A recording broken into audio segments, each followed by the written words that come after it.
Yeah, sun glare off the bloody mirror now. I'm moving around in it, trying to avoid glare and stuff. Let's try that corner, shall we? Yeah, you can see this is a cluttered room if anyone's watching. No one is yet. Yeah. If I had the thing facing that way, there's someone hanging their clothes up here to dry. You didn't really want them in the background. But you've got clothes also over there, whatever. Right, so I go for my 2000 ADs. I finally bought some bags and balls. Got 200 bags and balls, which should be enough to do most, well, a good selection, a good amount of my 2000 ADs. So I can show these off while I'm bagging and balling them, I was thinking. What I might do, I might just bag them, ball them now, and then take them afterwards, because none of them are taped at the moment either. Maybe I'll take them before I put them away. But here's my first earliest 2000 AD. Number 2, I only bought this just this year from Darren at Splat Comics. It's the first appearance of Judge Dredd. It doesn't have the stickers. I don't give a toss about stickers. I'm not paying 300 quid more or whatever. It's just for some stupid stickers. So there's Judge Dredd number 2. So this board should be stronger. Well, I might give it a new board. Have a look. See what the quality's any better on these new boards. That hurt. I just dropped it on my shin, and it's not light. Are these thicker? Oh yeah, they feel a lot thicker actually. So I'm gonna bung this one. I do not want to get the tape stuck on this comic, or I'll be well annoyed. Well, it's probably the middle of the night in America now, so I don't think anyone's really going to tune into this. And everyone's probably at work in the UK. Who knows? I might get a random person suddenly pop up. Who knows? I don't feel that much bigger. Anyway, there's my 2000 AD number 2. All right.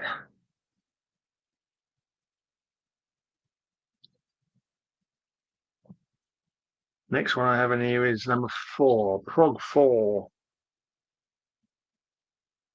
It's not anybody eyes over there now, so I can't see what I'm looking at.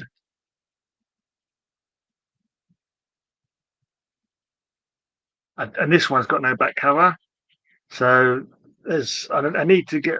There's a few that I need, and I'm going to hopefully slowly work on the process of getting all the ones that I need. This bag feels a bit ropey now. Maybe I'll end up buying new bags again at some point. Right, here we've got issue numbers 5 and 6, I believe. It's 5. Nearly showed this on Cover Sling the other day. The giant machines, massive machines. Some nice German skeletal soldiers there. Impossible! The Nazis have come back from the dead to fight Mac-Man for Himmler's gold! Yeah.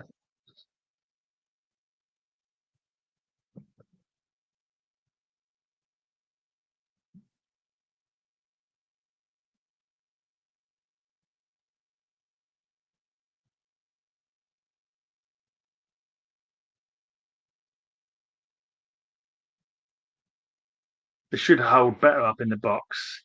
They're a bit flimsy still, but they should sort of like stay in the box, looking better in the box.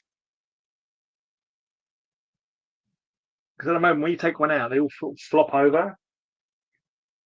So it should be better for them. Like number 7. I don't have number 8, unfortunately. Number 8's one that I need.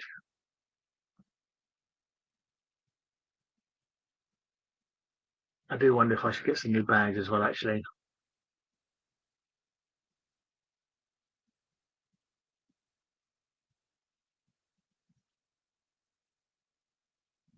Oop.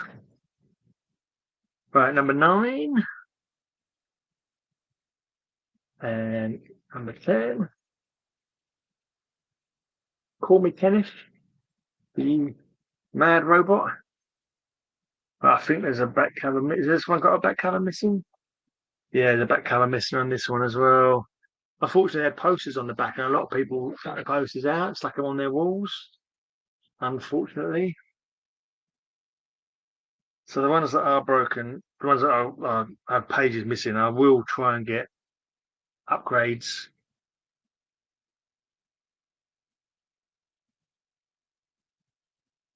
So what I need really, if a passing millionaire could please come across my stream and like give me like, I don't know, a couple of £1,000 so I can buy all the 2000 ADs that I need for my collection, that would be very kind. But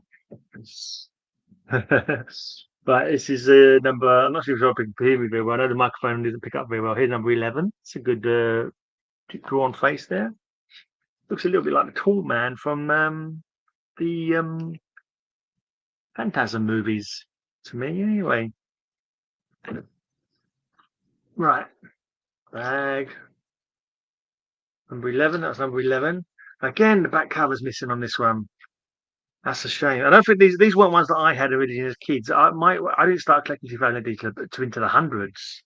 So these ones that I subsequently picked up, and I've probably got them more cheap because they had back covers missing.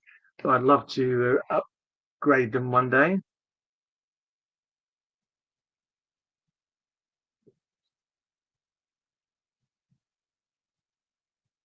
Right, here's 13 and 14. Flesh was a good story about people from the future going back in time. Hey, Pages, Films and Plastics, how you doing, mate? Long time no see. How was life? Was it Costa Rica you're from? I can't remember now. Some island, I believe. I think it's Costa Rica. Don't quote me on it, obviously. You know where you come from. I don't. And I have a bad memory. Right. Have you seen the 2000 ADs around much?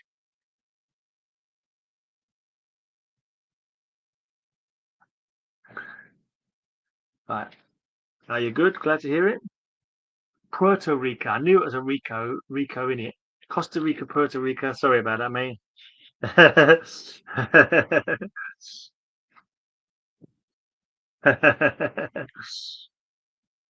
I think it's an easier mistake to make for someone who doesn't live near those places or hear about them often. It's an easy mistake for me to make anyway.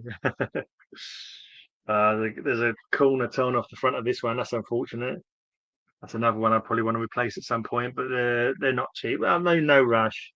Hopefully, I live to a ripe old age, and I'll get them all. By the time I've shuffled off my mortal coil, I've got them. I'll have them all collected. I want to go to a certain number, and then I won't bother after that. Because I'm into heavy metal, I'm trying to get up to 666 because that's like a very heavy metal number. I know it's all very naughty and satanic or whatever, but it's heavy metal. I'm not satanic, but 666 is a good heavy metal number. But here's number 17. They got mixed up in the time transplanter, and dinosaurs have been given human heads. That's a new take on the old Fly sci-fi movie. And here we have Judge Dredd, and they're growing clone crops. Why stop? Now they're even growing lawbreakers in Mega City 1. Weird. Some great stories in these old 2000 ADs though. But one day, if I ever collect them all, I'll reread the whole lot in order again.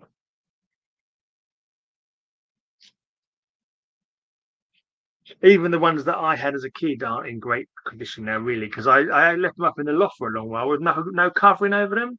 So literally all that loft dust has like gathered on them, kind of thing. So they're kind of not in the greatest condition. Right, is this? I've got. I think this one's better. This has got a bag and board in it, so a board in it. But I think I'll put a new board in. I'm not too sure quality of this. This board's a bit thinner. So let's save that for another one. All right, so really blinded by the sun coming in through my window. Hey, Ken.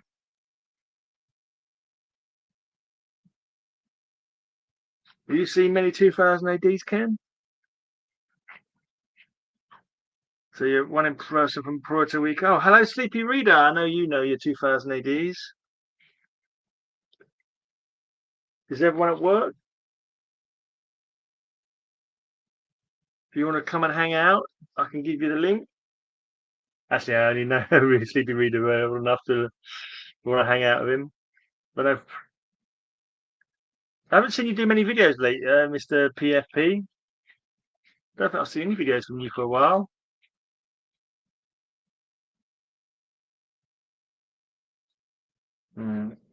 There you go. Robot's best friend. And the man who stole the stars. I've been wanting to get bags and boards with my 2000s for ages. Because they all, I've got them. See, look at that. Look at how creased that one's got. It's got scrunched down in the bloody old box. That's very annoying. Because it had no board in it.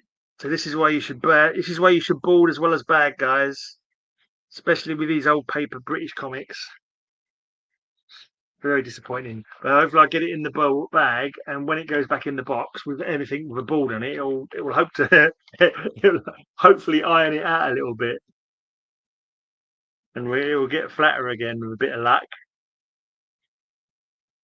We shall see. I've got 200 boards I've just picked up after shopping around for ages, like trying to find a decent price on bags and boards, and someone in Australia gave me the location of a shop in the UK, which he used because he was from the UK originally. Still 35 cents, I think his channel's called. He was hanging out with Simon, and I went on his channel and on Simon's channel for a hangout, and he told me about this company in the UK. And yeah, there's a £10 for 100 boards. Maybe the postage was almost as much, but when I saw how heavy they were when it arrived, I was like, oh well, yeah, that makes sense. First off, I thought the postage was a bit higher. Well, that's a bit of a rip off. But then when it came and I felt how heavy the box was, I was like, oh yeah, okay, fair enough. No complaints. All right. I have read random issues of 2008 plus collections of specific storylines. You love Rogue Trooper, okay? Rogue Trooper is decent. Yeah, I do like a bit of Rogue Trooper. Uh, my favourite artist, though, probably in all comics, is Carlos Squera, who did a lot of the. I'll see you later, PFP. Cool to see. Yeah, let me know if you're doing any more videos. I haven't seen any videos for you for ages. I don't know if you stopped doing them. To be honest, I'm not watching as many videos as I used to either. Can't be bothered. I've become even more curmudgeonly than I already was. Anyone who saw the cover slingers, massive machines, I showed that on that one. This is another one without a back cover, so it's another one I need to replace eventually. Eventually, I hasten to add. I've just done a little eBay shop. I bought myself. I was kind of thinking to myself, I want to get a new Lois Lane comic every month until I get my run of 11 to the end of the run. But they're very expensive. Just for every issue is quite expensive, and a lot of them are all located in America as well. So you've got the postage on top of it, which is a disappointment. But I picked myself up one anyway.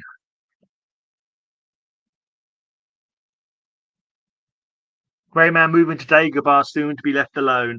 No, I don't mind. When I hang out with people on Geeky Weekly, I hang out on people, but I just I get curmudgeonly. The sun is beating down again. I can't literally see the screen. The sun is just burning through the window. But when I started off setting up the other way around, and it was just flashing on the screen. I couldn't see it, so yeah. Now we'll go Dagobah. It's a swamp place. There won't be anywhere to put me comic books. Come on, think these things through, mate. Think these things through. Couldn't just randomly. I think I'm putting them all down in the wrong order now as well. It's rather annoying. Right, Prog 33. Hey, did you see another android escaped? Yeah, but we're safe. No way you could get aboard this ship. You spoke too soon, I'm afraid. You spoke too soon. I'm campaigning. I'm going to be doing a video soon. Yeah, I'm doing a video soon for my campaign for vote for the Grey Man for best beard and the CBC awards. For too long, like these preened and pristine beards have been like getting the votes. You need to have a caveman beard. You need to have a proper prehistoric beard as beard of the year on the comic awards, my thingy, my boy, my jig.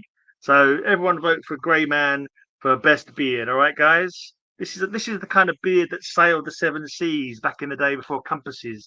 This is the kind of beard that discovered new lands and trapped furs in the wild wastes of Canada. This is the kind of beard that like fought battles. Not me because I'm a wimp, but the beard, the style of beard is like proper man's beard. Don't see me putting product in this. You know what I mean? The only product in this is tea, beer, and pussy. Anyway, that's what I'm going to be saying on my campaign video when I get around to doing it. If I get around to doing it. Oh dear. I don't know. These people with beards nowadays, they're so like metrosexual. They can pour more product in their beards than like it's just not right. It's just not right. These are the kind of people who shave their balls. It's like it's not on, man. Come on now. You don't need this. It's going too far. Anyway, I digress. Here's a nice Christmas one. Kevin O'Neill.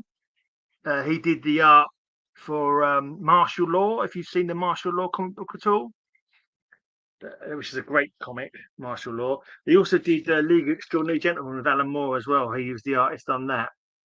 And he was banned back in the day by DC Comics because his whole style was just not appreciated by them because it was too I don't know, vulgar or something. I can't remember that wording.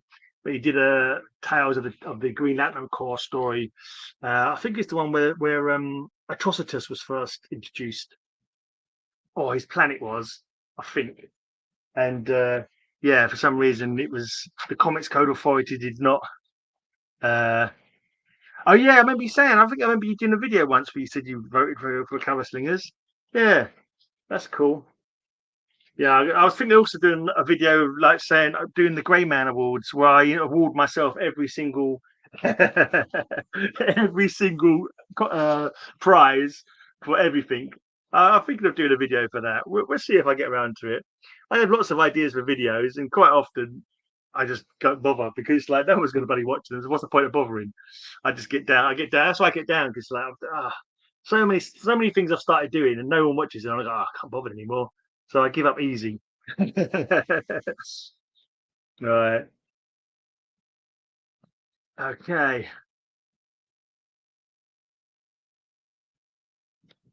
Down there. All right. Funny thing with Cover Slingers, it's never got any more viewers over the God knows how many years we've done it.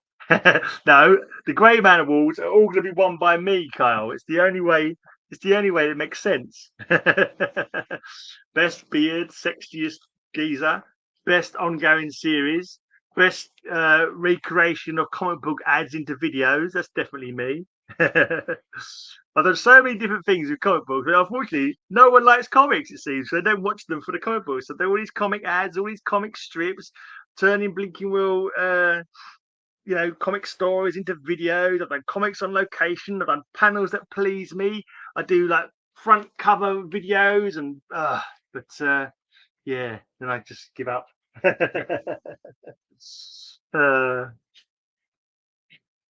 Right. Yeah, these good ideas probably won't get done.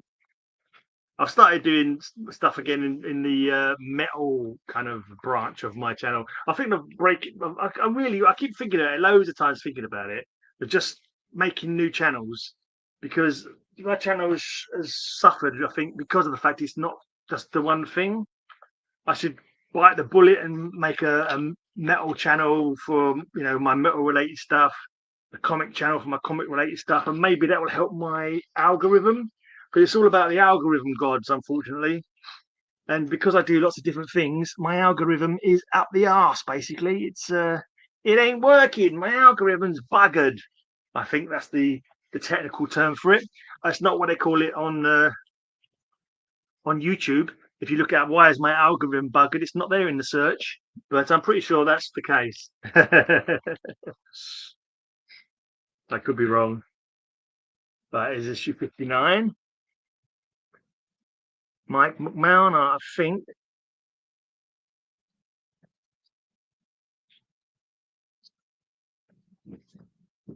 Yeah, I'll tape all these afterwards before I put them away. Even the Geekly Wiki chat bringing in huge industry names with an audience of 3. Yeah, I know. It's shocking. I can't believe we have freaking JMD Mateus there and like 2 people are watching it. It's like, come on. Yes, exactly. So I'm thinking too eclectic to get lots of views, because some people who will watch a comic book video want then watch a video about my record collection or a Fallout gaming stream or something like that. But unfortunately, that's the way the algorithm is, isn't it? But it's like, can I be bothered to make all these new channels, download previous content, and then put it back up again? But yeah, maybe we'll see. I've done so many sort of things, what we call hobbies, I suppose, in my lifetime, and always with enthusiasm. But it's like the enthusiasm's been kicked out of me by now. I've done fanzines, I've done bands, I've put gigs on, other stuff as well. I can't even remember now. And it's just like, oh, you give up after a while. You stop bothering. Stop bothering. Right. Most of them now, really, I'm doing my comic book adverts into videos at the moment, and it's not because I'm getting good views, because they're not getting any views half the time. Sometimes I get good views. It's really weird, but I just like doing them. To be honest, it's like I don't know if I like doing them, but it's just like something to do because I'm not working, and I'm a carer for my partner, and it just gives me something to do. I think they're fun. I don't understand why people don't like them. Never mind. Right. Sun's in my eyes again. This is another thing that 2000D was good at, was doing sports strips, sci-fi sports strips. This was the Harlem Heroes. It's like an aero ball, I think it was called. It's basically like basketball with jetpacks. And then there was a mean arena, which is kind of like American football, but across whole cities with like more than a fair share of death going on.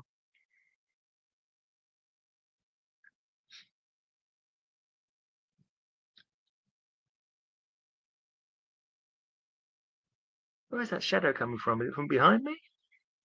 Well, when I get closer, oh, I know what it is. The shadow off the arm of my chair is just sitting here. If I can push that back a bit, maybe that will get rid of some of the shadow. There we go. I can't see what's going on because the sun's in my eyes. 2 videos a week on one subject is the way to build a channel.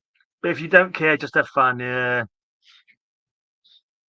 Yeah, that's the thing. I'm not really an expert in any kind of subject, to be honest. Unless you think about it, like everyone's just sitting there showing their comic books. It's not like anything different, you know.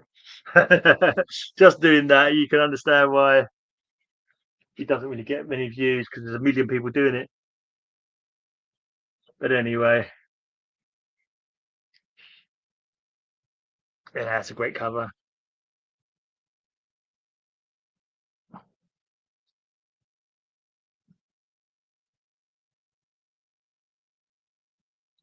I wish I'd done videos like way back when I first joined YouTube.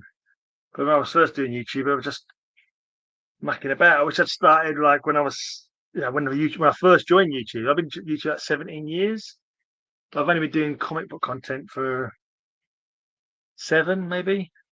So if I started 10 years earlier, if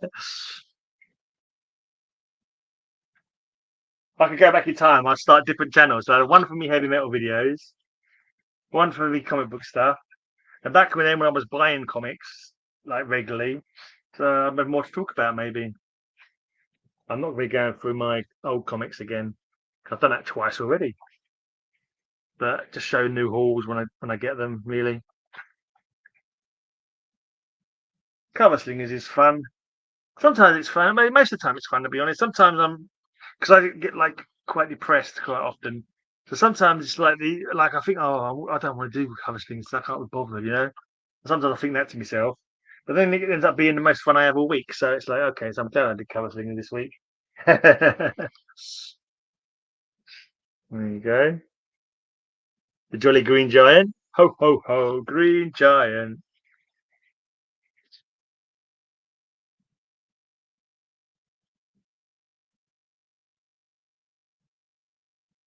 Yeah,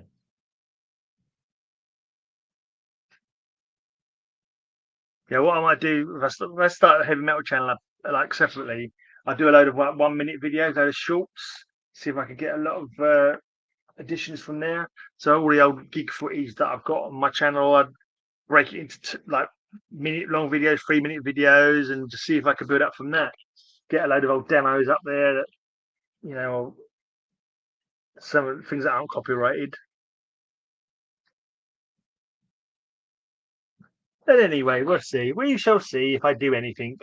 I think these things and say these things, and then quite often I don't bother doing these things because it requires work. On the subject of 2018, superfan Mick Jones of The Clash is seriously considering cutting out the shadows. And oh yeah, is he going to come on Geeky Weekly? Is he?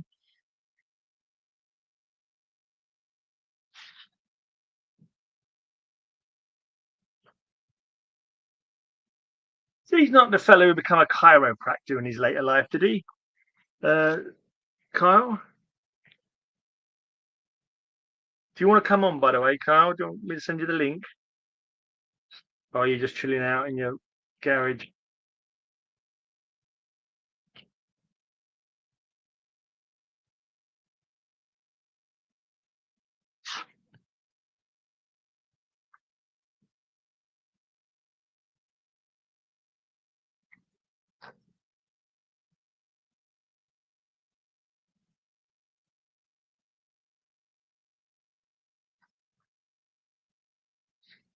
It's another Kevin O'Neill cover. He died, I think, last year. Kevin O'Neill. So he had a very interesting art style. Something like it, some people didn't like it, I'm sure, but most of the cases I did. It was quite weird though. Not that I know. I was still a music producer for as I know. Okay, because there's my Lisa's cousin's a chiropractor, and there was some guy from a punk band who also had become a chiropractor, and I couldn't remember if it was your fella that you talk about a lot.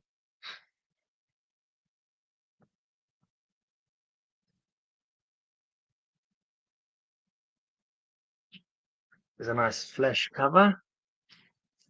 The stories. It's called Flesh.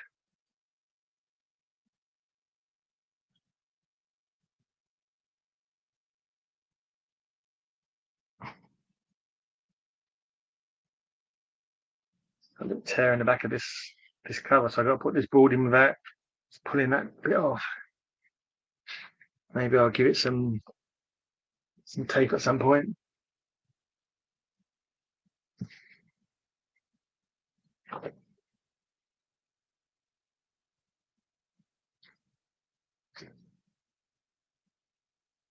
Straight on Dog's a great character.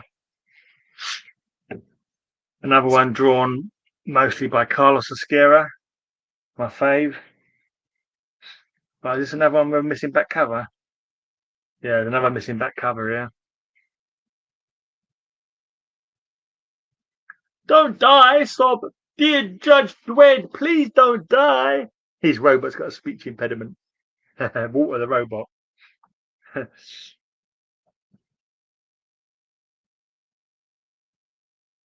And I think Jonathan Ross decided he liked the speech impediment and he uses it all in time himself now.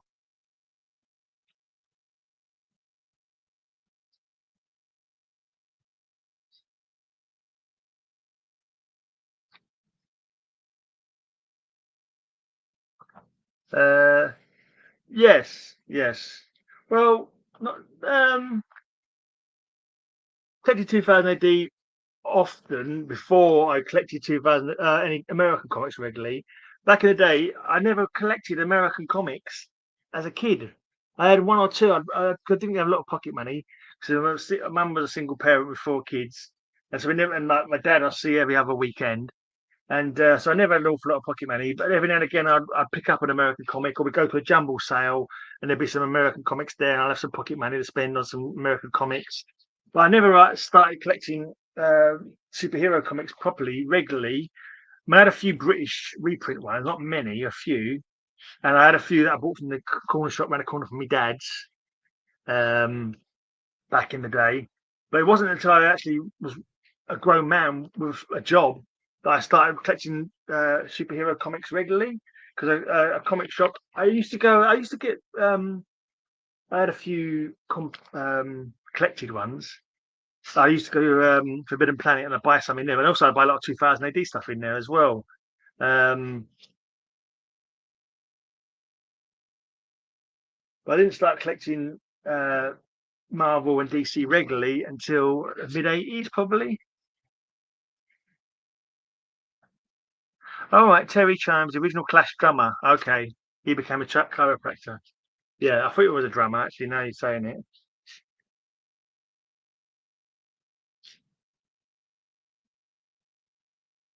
Can't make that out because that Clegg. Yeah, his aliens are called Cleggs.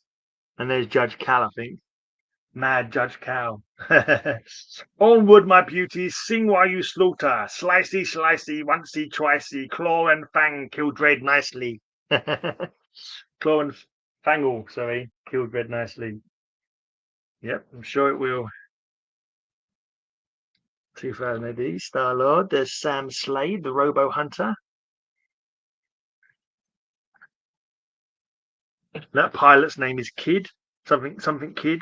But he was a grown man, and Sam Slade was an old man when in their first comic book, and they went for a spacewalk to get to a planet called Verdun, I think it was called, a planet full of robots, and yeah, and something going for the star driver, so it made them get younger. So Captain Kidd became a baby it's not in his mind, but in his body, and Sam Slade became young again. Sam Slade, Robo Hunter.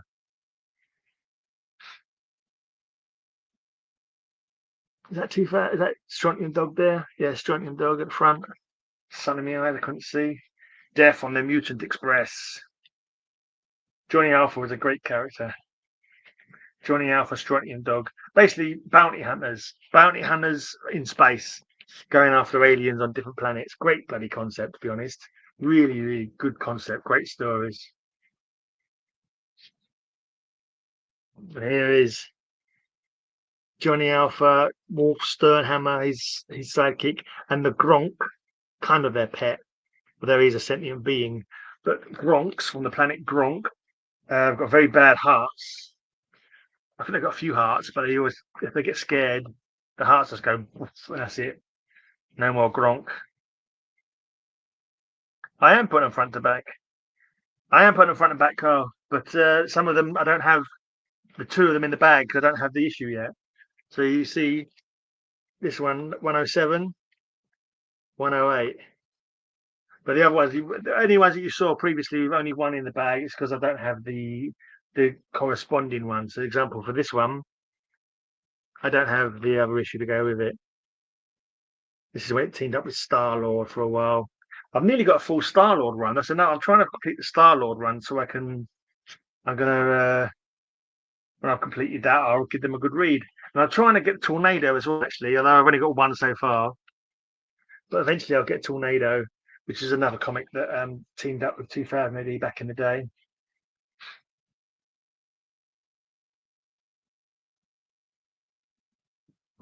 You know what? I'm going to go and close that bloody well curtain.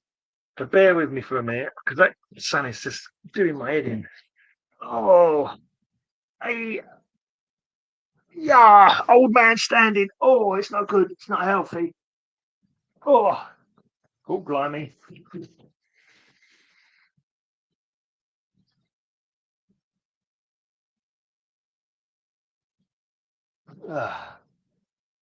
a bit darker in here now, but at least I haven't got sun in my eyes anymore. Hopefully, you can still see the comics. Oh, that's much better. There you go. That's Nemesis the Warlock. No, you know what? With Warrior, I didn't realize its significance. I had a couple of issues that I was somehow picked up. You know, you pick up comics, you don't know how. I think I might have bought a lot or something off eBay, and it had some Warrior comics in it, and I was like, yeah, I've no intention of getting a Warrior run, so I just sold them on, not knowing its significance really. So yeah, unfortunate. Right, not much of a completion is, so I just jumped to the next issue, latest issue, rearrange if I get a filler. Oh, right, okay. Yeah, no, I don't. No, I leave the space for the hopeful. The comic will go in there.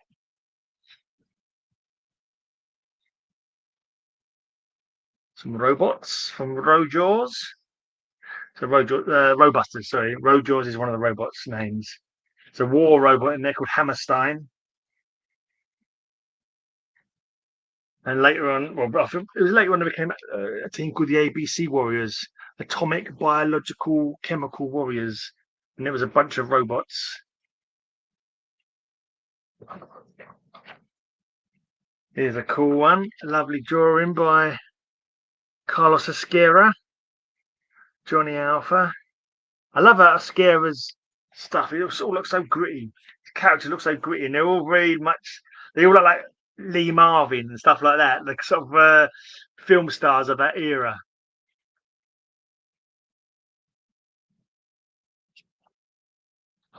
Who's there's a character, Stainless Steel Rat, that he did based on the is it Harry Harrison, the writer, Stainless Steel Rat.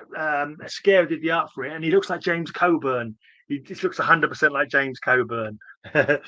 Right, here's Dan Dare fighting the Mekon. So I put them in the right way around. Yeah, 115, 116.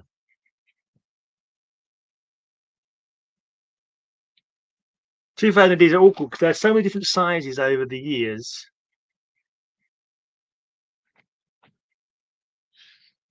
that you have to be careful with bags and boards. Just watched the Carl Urban Dread again last night. Yeah, always a good watch. No matter how many times you watch that, it's never disappoints. It's still good. This one's got a back cover as well. Oh, mind you, this is covered in like dusty marks as well. So I'd really like to get a replacement for that one.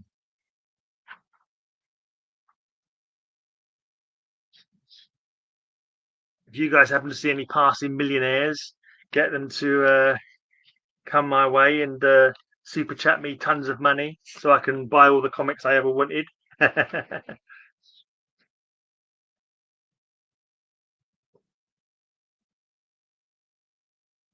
Judge Dredd.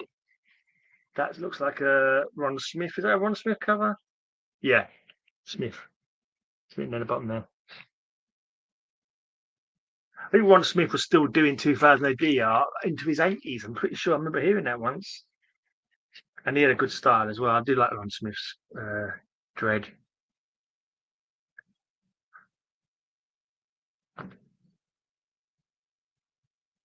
Moonraker. I saw that at the cinema. I'd have to say that Roger Moore was my favourite Bond because he was my era of Bond, really. I quite often went to see a Bond movie at the cinema back in the day. They were always entertaining, weren't they?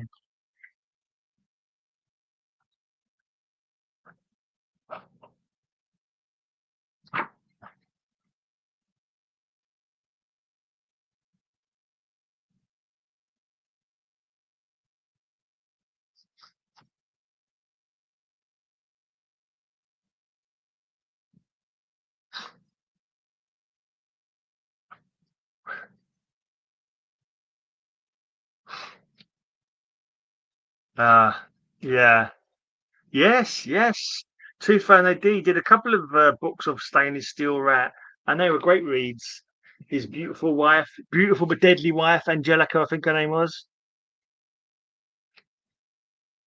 Some cool stories. Slippery Jim, was it Slippery Jim Degrees or something? His name, I can't remember now. Stand there.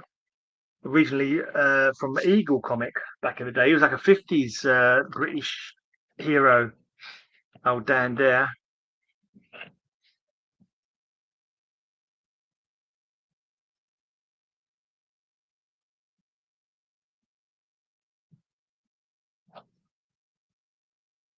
This is when Tornado. Is this the first issue of Tornado? Yeah. So Tornado folded and it joined into 2000 AD. And we got some new characters come in. There's Wolfie Smith, who's got psychic powers. I'm not too sure on the fella, oh, Biggie. I'm not actually sure what he did. I don't remember him. And this is Black Hawk. No relation to the pilots. He was a Roman gladiator, and when he came over to, as far as I think this is right. Don't quote me on it because I've not read the Tornadoes version of his story.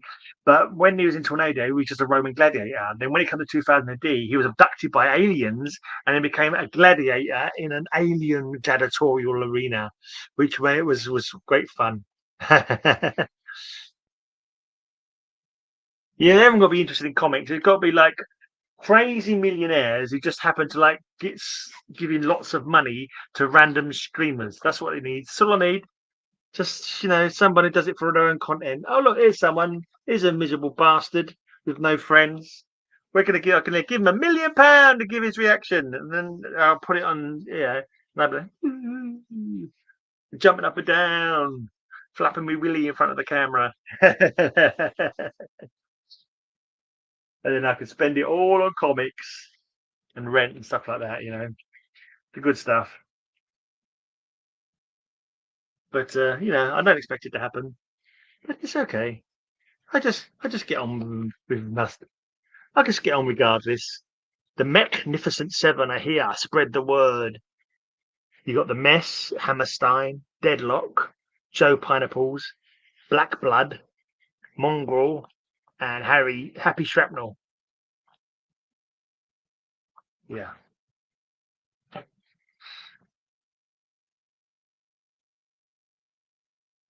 But this next one, I'm pretty sure, was the first 2000 AD we ever had. So me and my big brother, we'd go and visit our dad at the weekends. And back in the day, dad would get us two comic books each. And Grant got 2000 AD as one of his, and another one that probably changed when they folded or whatever. And I got like more kiddified ones. I think at one point Grant had 2000 AD and Speed or 2000 AD and Plug, like humor comics. And then when Grant got older, 'cause he's 3 years older than me, he stopped going. I kind of, I kind of purloined all the 2000 ADs for myself.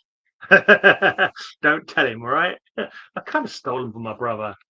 I mean, it was a joint ownership. Let's just leave it at that. And I'm safeguarding them, and I have 100% of the veto rights on any of their stuff because I looked after them for all these years. So possession is 9/10 of the law, and all that kind of thing.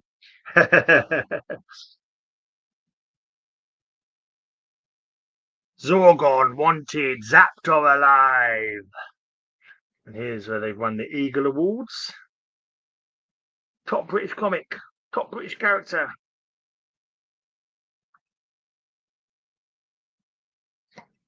He was like a comedic character, Captain Klep. Yeah. Well, no, not well. Yeah, that would imply that he's not with us anymore. Yeah, he's still with us, fortunately. But he was never much into comics. He was like not into comics really as much as me. Although he had the 2000 ADs, he enjoyed reading 2000 ADs. He does pick up the odd comic, but nowhere near like I did. Also, he wasn't into heavy metal as much as I was, but he kind of like come to the odd gig with me, and he liked doom metal, Cathedral, and Acrimony bands like that. Um, yeah, but he's got a more eclectic. I don't know, the wrong way around. Yes, I have that the wrong way around. Let's change that. We're willing to have compromise, but yeah, no, you told me that a million times, mate. You told me that. Prove it, mate. Prove it. Unless you can prove it. uh, it's all very well and good saying you could have done this, and that might have happened, but you know,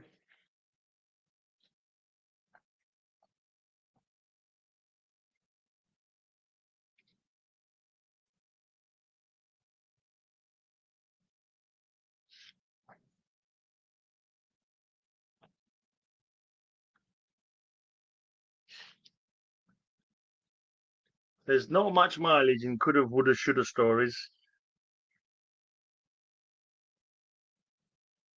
It just sounds like you're saying your girlfriend goes to a different school. That's what it sounds like.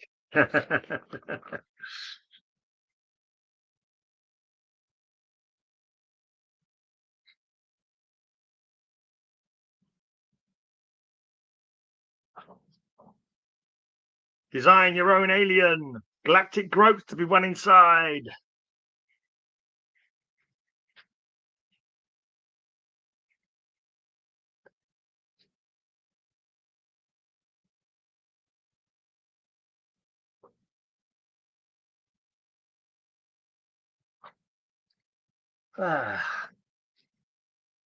Trouble is, when you get down on the ground like this, when you stand up, it's like, oh. My house is now worth a good fraction of a million, which means a million definitely isn't what it used to be. I don't know. It's probably, I don't know. It's probably more, isn't it? I don't know. Houses were cheaper back then, weren't they? Oh, here's a character from Black Hawk. There's Black Hawk and some of the creatures that he fights. This is a guy called Ursa, and there's his song. My axe he chopped with crunching fud. Soon he be drinking plenty blood. And that was it. That was his song. He'd repeat that over and over and over. But I quite like that. That's quite fun. Oh, I should have used this for cover slingers, massive machines. Ah, what? George has gone berserk. Gotta blow him off planet. Ah! Fighting Mad George, Colossus of Mars. Maybe I would have won it if I'd shown that one. Bugger. Oh well. I've got some good mummy comics, but you just don't know what the jury want. The jury, to my mind, only want to vote for Blinking Roger and Blinking Rayman. Have a wonderful day, you amazing fella. I've no idea who Connor Jonold is, but thank you very much. I thank you, stranger. If you happen to be a passing millionaire, Mr. Jonold, the super chat's there. You can PayPal me £1,000,000 if you like. Actually, don't pay. No, yeah, don't super chat it because then if you super chat it, then YouTube takes their share, and then I get taxed on it from the American tax man. Just PayPal it. The link's down below, probably. Yeah, but you didn't show that one. Here you go. Does that not look like James Coburn? There's the stainless steel rat. Is it James Coburn? Am I getting the name right? Harry Harrison's world famous super crook, Slippery Jim DeGriz, continues his galactic adventures in our special adaptation of the stainless steel rat. There you go. And on the back, this artist is called Massimo Bellardinelli. I'm guessing he was Italian. He certainly sounds like he's got an Italian name. He did some good stuff.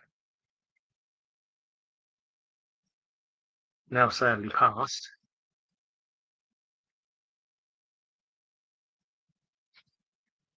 Yeah, I think if I buy some more, if I need to buy any more balls, which I may well have to, because I've got 200 here. That'll cover up to issue 400, won't it? But I may just buy some bags as well because some of these are a little bit sticky. I can't imagine that they're super expensive. Maybe nice to get some uniformity in the bags as well. I think I've got bags I've got here from different times. Oh, that's folded over. Ah, I wonder if I should have a little document tape up on some of these as well, because these comics aren't meant to last. These are sort of throwaway entertainment back in the day, and so they got rips and tears and turned corners and all sorts. Oh, this one got is this? Oh, I think the back cover's missing on this one as well. Yeah. Okay, so I definitely need a new one. I need a whole new one of that one.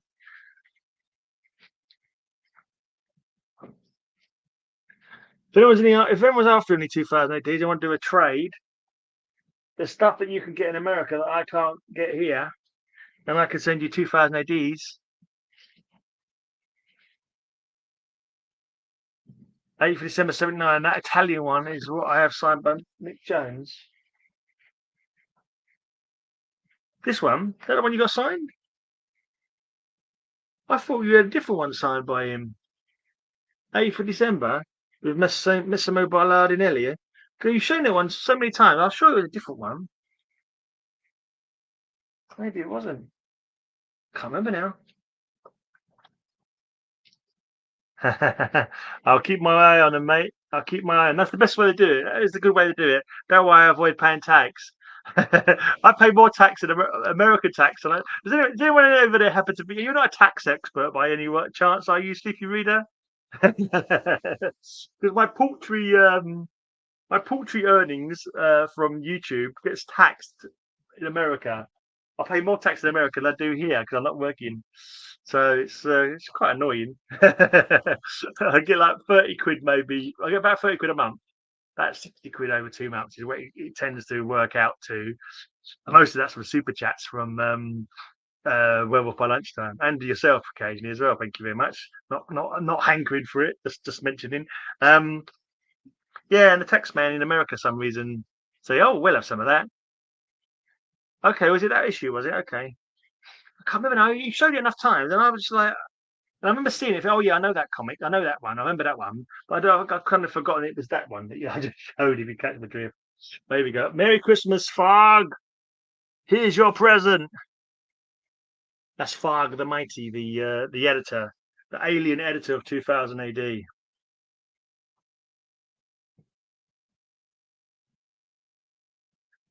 Biggie's here. Oh yeah. You got one copy of AD. If you want to sort some 2000 ADs, mate, for some American comics that I need, just give me the word. You're next, punk.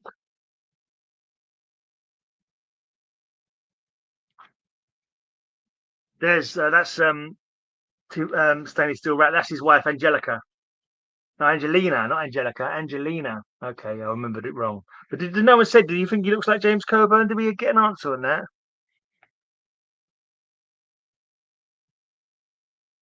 You got issue 666. That's cool. That's what I'm planning to go up to. I'm gonna go. I want to get all the way up to 666 because it's the perfect heavy metal number after all, and might leave it at that. But I've got quite a lot over that as well at the moment, so I don't know if I will. See how it goes. I'll see how it goes. See what fits in the boxes. I might have to buy another box at some point. Here's Black Hawk, and here's the stainless steel rat again. Nerve poison on his blade. One nick and I'm dead. That isn't. I think it is that stainless steel rat, but he's disguised himself. That's why he's got black hair in that one. Yeah, definitely Coburn looking. I thought he was. I can't remember what film he was in. Was he in A Man Called Flint? James Coburn, like the James Bonder like movie. I think it was called Man like Flint or A Man Called Flint. They were fun movies. Not that I can remember them much now, but I remember watching them and enjoying them at the time. Flint, yeah.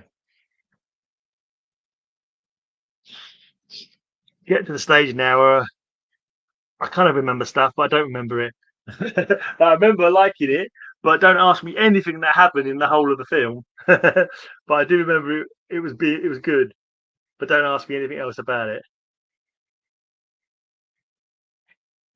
I was watching unrelatedly. I was watching an old football video about West Ham United back in like 2003 or something, and like it completely. I did some of the strikers we had then who were putting goals away like pretty well, and I did remember Matthias. I don't remember that player. And I used to go out a season ticket at that point. I said, I don't remember that player. And one player who eventually left us, I thought he went right at the start of the season as soon as we got relegated.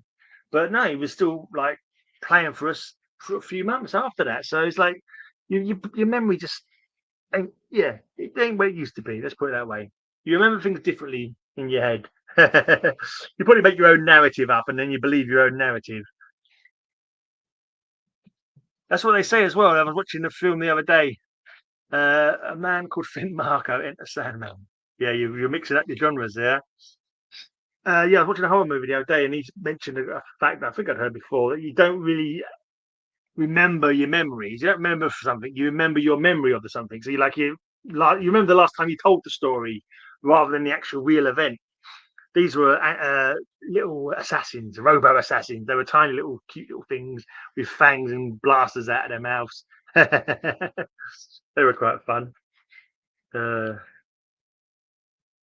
was a lot of humour in 2000 AD, along with the action and sci-fi. Even Judge Dredd in his dystopian city has a lot of humour in there. And even though he's played as the hero, he's pretty much a villain, Judge Dredd. In the world is an authoritarian state where like practically everything's illegal.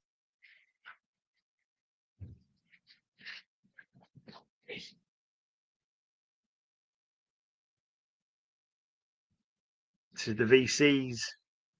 Vape the geeks. That's what they call them, the geeks. These aliens are called geeks. I'm guessing that's didn't they call that the Vietnamese or something? Or back in the Vietnam War, they called them geeks as well, didn't they?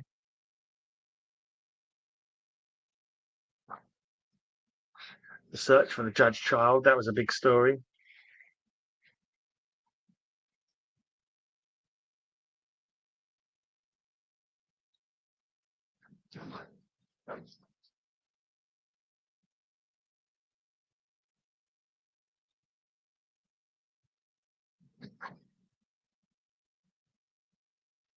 Look out, it's Earthside Eddie and the Antimatter Kids. Martian edition, not for sale on Earth.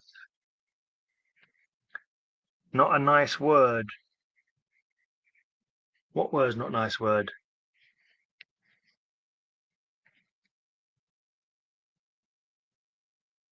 No, please, at least wait till I've read this week's prog. This was a story called it was all quiet on the Western Front or something like that. It was vampires, basically Romanian vampires. And at the time they were on the side of Germany. Then halfway through the war they went to they changed alliances. And so these Germans who had been fighting alongside the Romanians were now fighting against them, and they realised this one fella realised that they were vampires. So it's like a vampire story set during World War II. It was a pretty cool story at the time. I enjoyed it.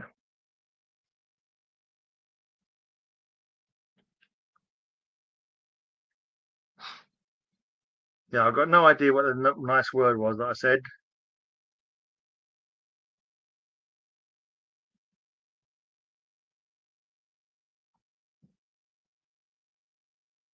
Oh, gooks is what they'd call them. Yes, of course. Well, they were at war with them at the time, so they wasn't worried about their what do you call it? Their feelings, were they? It's like every blinking war, they've had nasty names for each other, haven't they? But I think about. I think the Germans we called them Jerry's, didn't we? And they called us Charlie, didn't they? At one point, I believe. Not really insulting words, though, were they? Yeah, I'm guessing it was a play on that. Then they were the aliens in that were called geeks.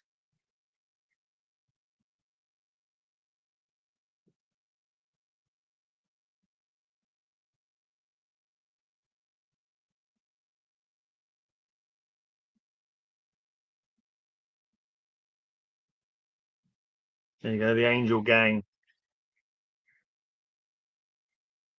There's Junior, Mean Machine, Pa. I think this one's called Link. Link Angel. They were a nastiest gang in the cursed earth. If you saw the first Judge Dredd movie with the Stallone, the Angel Gang were in that when he gets his ship crashes in the cursed earth, and I think it's a Robo um,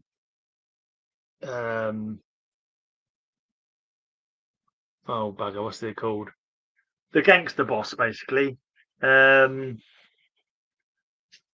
Godfather, the Robo Godfather. That's the Robo Godfather. He was the leader of the Robo gangsters. uh, uh, Bring me the head of Sam Slade.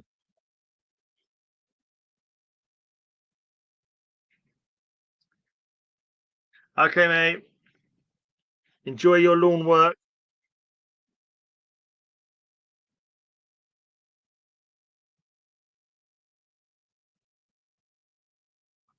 Should have took it out of the bag before I showed him, shouldn't I? What a silly man.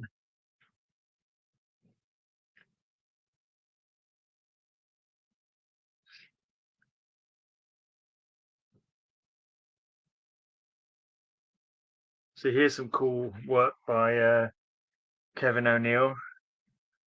Really kind of interesting art style he had. Very gory, I suppose you could call it. Very visceral. Would that be a good word for it? Kind of nasty.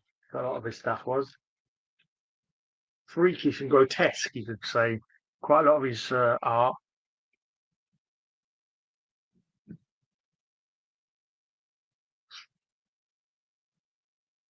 That's Ron Smith. I can recognise 2000 AD art. It's a lot better than I can recognise American comic book artists. Because back in the day, I never looked at who did the art. I didn't care. I just I just liked the stories, and to a great degree, that's kind of what I might like today. I never read who wrote it, who did the story, who did the art. I just like reading the characters. Just the characters that I like in superheroes rather than the creators. You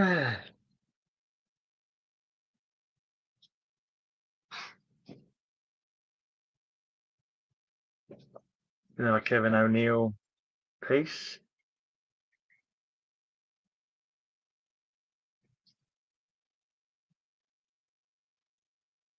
Kevin O'Neill as well. This is the uh, what's the style called? Nemesis was the bad guy who wasn't actually the good guy, and Tokamada was the leader of the humans, and they were the bad guys. Basically, it's like the Spanish Inquisition in space, and they basically anything that was alien, they basically killed all aliens. So Earth were going around the galaxy, landing on planets, killing peaceful aliens because they were impure, as the phrase was. Be pure, be vigilant, behave. That was one of the slogans of the Earth, the Terran Empire, as it was called. And yeah, this was when it first started. It was called. There was a one-off story called Terror Tube where they had the Blitz sphere, the spaceship, the living spaceship of Nemesis the Warlock. But you didn't actually see Nemesis the Warlock for quite a while in the story. You only ever saw the Blitz sphere for quite a while. And he's kind of like a devilish looking guy with like hoofs. Here's a nice wrap around. I think that's McMahon. Mike McMahon art, I think. I think that might be Mike McMahon art as well.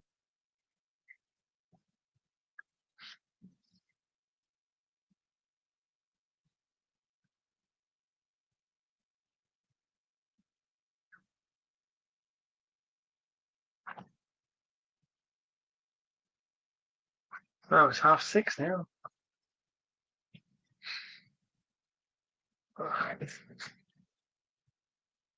There's Stainless Steel Rat again.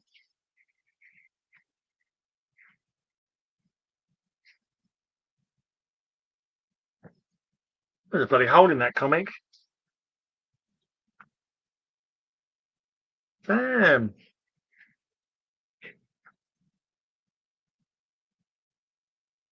I could do without a hole in me comic.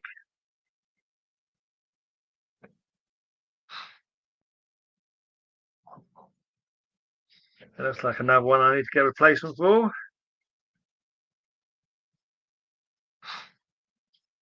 Do the wrap around on that one.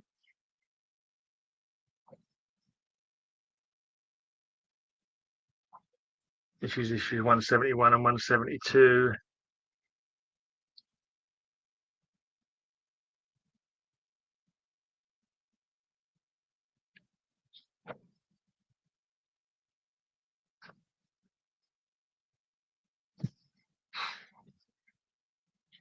Oh yeah.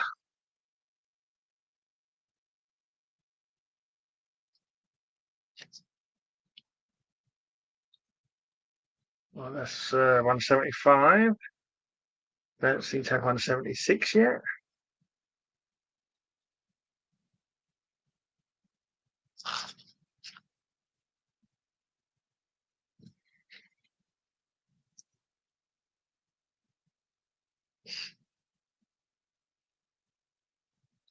This is one of the office droids.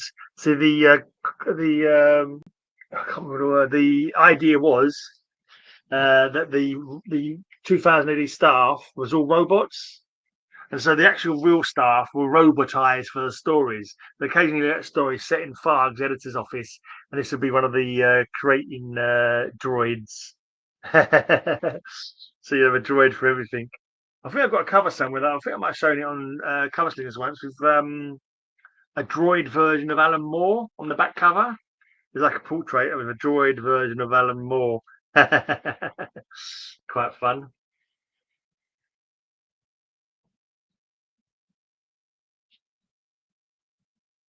I'm not sure who this Scottish droid is meant to represent.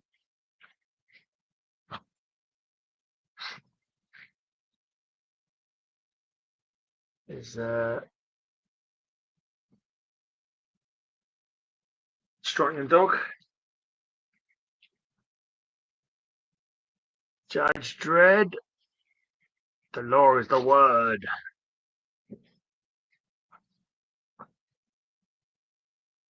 Oh well, oh well, oh well. The law is the word. The law is the word.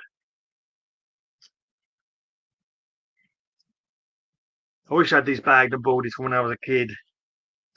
They're in like grubby condition because literally they were sitting up in my loft for ages with nothing on them. There was literally an open box in the loft. So before I even got bagged, and I got bagged years ago, but I'm only just now getting boards. But I think I might upgrade the bags. See how flush I'm feeling.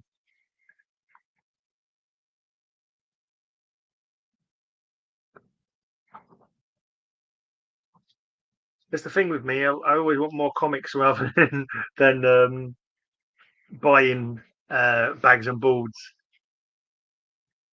When I first started doing content, comic book related content on my channel back in 2018, some of my boxes I were opening, no bags and balls on any of the comics. So literally be a long box full of just raw comics. So they're all in bags and balls now, although some of them are like there's like 6 to a bag and no balls kind of thing. I think they still all right like that though, to be honest. They seem to be all right. Here's the meltdown man. The predators have blown the dam. We're caught in a death trap. That was quite a cool story, meltdown. I think it's Massimo Ballardinelli art again. The guy gets, I can't remember his name now. Something. Oh, Nick Stone. I was thinking Stone. Nick Stone gets caught in a nuclear explosion, and it sends him into another dimension. And this other dimension, you've got creatures or beings called UGs, which stands for eugenic, and it's basically like animals like cats, dogs, cows, whatever, wolves that have been eugenically evolutioned so they can become humanoid, and basically they're slaves. They're basically the slaves of the humans. So you see, you've got a cow guy there, you've got a cat woman there. They're his two of his friends. There's a wolf guy, yeah. T-Bone, the cow guy's name was called T-Bone. I can't remember the other ones, but this is a really fun story. It's a really cool story. I don't know if you ever played Teenage Mutant Ninja Turtles role-playing game, but in that, it kind of like encouraged you to create characters that were animals. So I made a campaign based in the Meltdown Man universe. So all the animal hybrids were UGs. So that was quite fun. At least in my head, it was. This is quite a cool storyline. Striking Dog goes back in time to for a time job to get Adolf Hitler or Adolf Schicklgruber as they were calling him, and basically take him back to the future to face up to his crimes. There's Otto Sump, Get Ugly.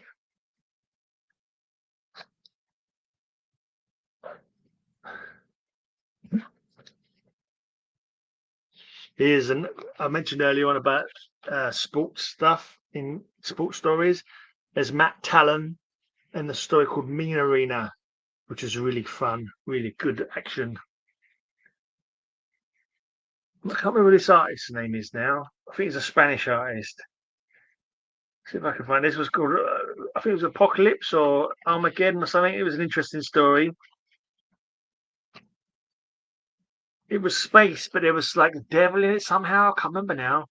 Some sort of demons, and he was.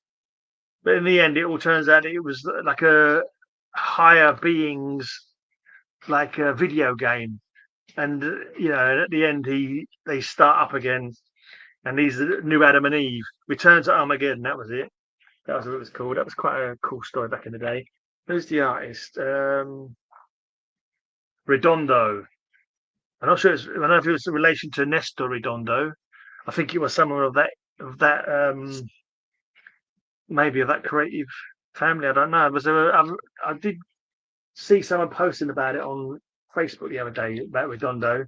But I can't remember what his first name was. I don't think it's Nestor Redondo, who did a lot of DC stuff. But I think it might have been a relative or something. I'm not too sure. Or just share the same name, or maybe comes from the same country. I'm not sure where Redondo was from. Was he Philippines? Maybe.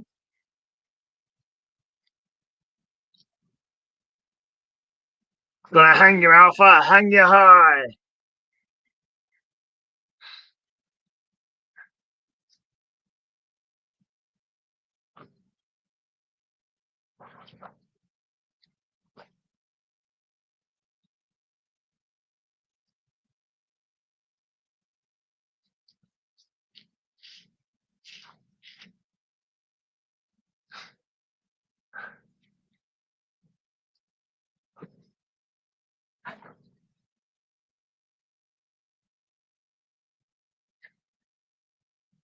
Nestor was Philippines. Yeah. Do you know if he had any other siblings or other people same surname did create? We did art. Maybe.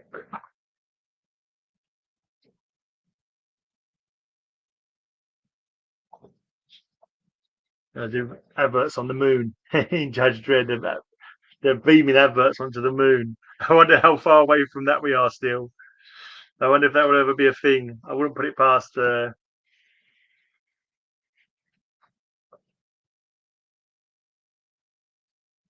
Oh, the old pelvis and back are starting to hurt now.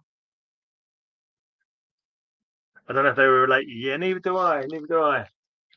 I'll have to do a little bit of research on that maybe if I can be bothered. If I remember later on.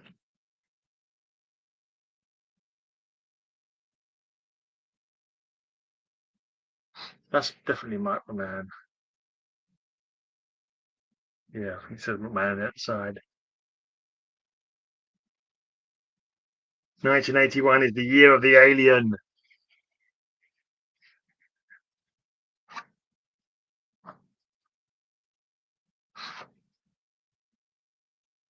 Who that is? I don't recognise that art. It's not jumping out at me. Good.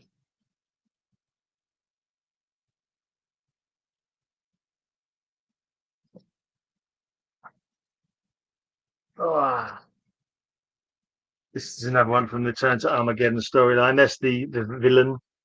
Definitely demonic looking. Alien attack inside the hatch fast.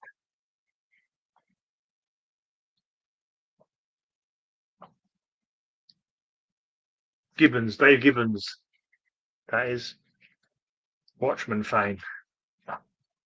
He's a good artist. He never see any art by him that wasn't really cool.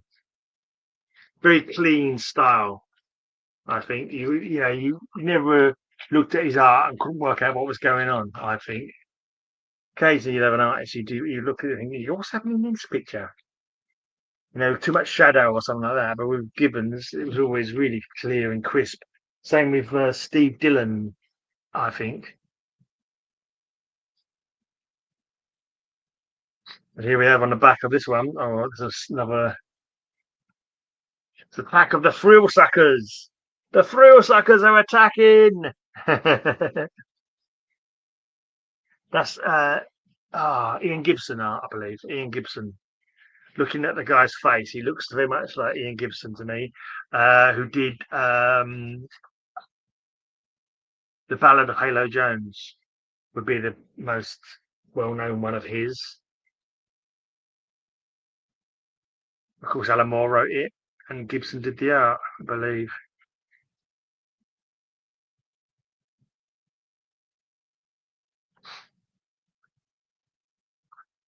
Oh,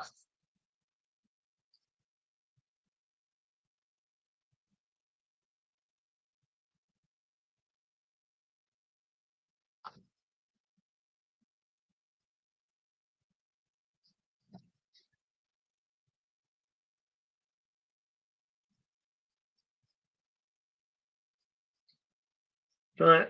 StreamYard says no one's watching, but here's 200. Prog 200.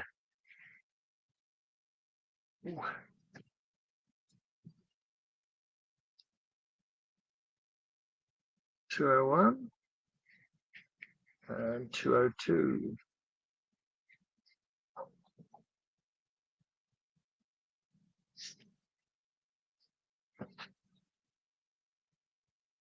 Ah, then it's lying to me. Right, so I don't know if you've ever read Strontium Dog, but I'd highly recommend Strontium Dog. Very good story. So basically, in the future, mutants are only allowed to do one job, which is to be search destroy agents, basically bounty hunters. But search destroy SD agents, they call them Strontium Dogs because they've been mutated by Strontium 90. And you get to see the backstory later on of Strontium Dog. His father was basically, sorry, not of Johnny Alpha. His father basically was like the leader, basically of the British Parliament, whatever, and he was like in the forefront of the banning the mutants kind of thing and putting mutants into ghettos and stuff like that. And Johnny Alpha, he got touched by radiation kind of thing, and it gave him these mutant eyes, and he's able to sort of X-ray vision and see into people's minds and stuff like that. And so he rebelled against his father and ended up joining the mutant revolution. Yeah, and that's was one of the side stories. Yeah, great character. Another Return to Armageddon. Another Judge Dredd.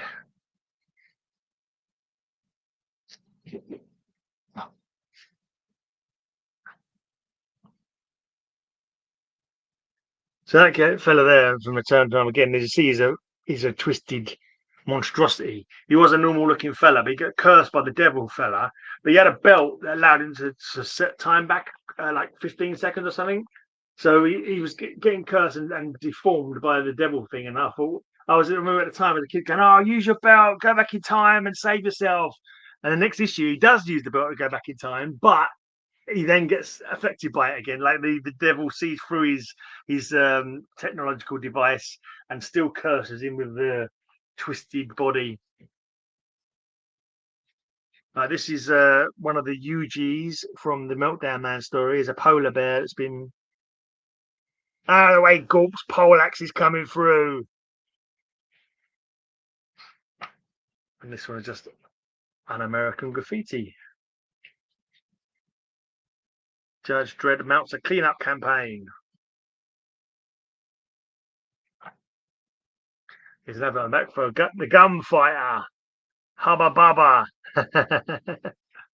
Maybe I should make a video for that one.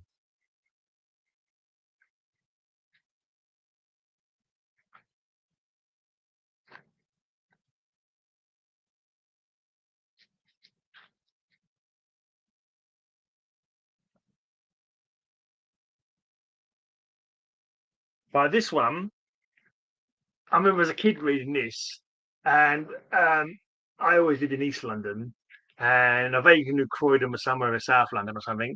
And when I started going with my partner Lisa, I went to Croydon for the first time, and I always remember this story from then. And I remember like thinking about it as I went to Croydon for the very first time. This is a story called "The Creeps That Stole Croydon" or "The Creep That Stole Croydon." And there's a big hole in the ground where Croydon used to be, and Farg the Mighty saying, "Definitely on Zarjaz." And if I remember, it was the dictators of Zrag. The dictators of Zrag stole Croydon.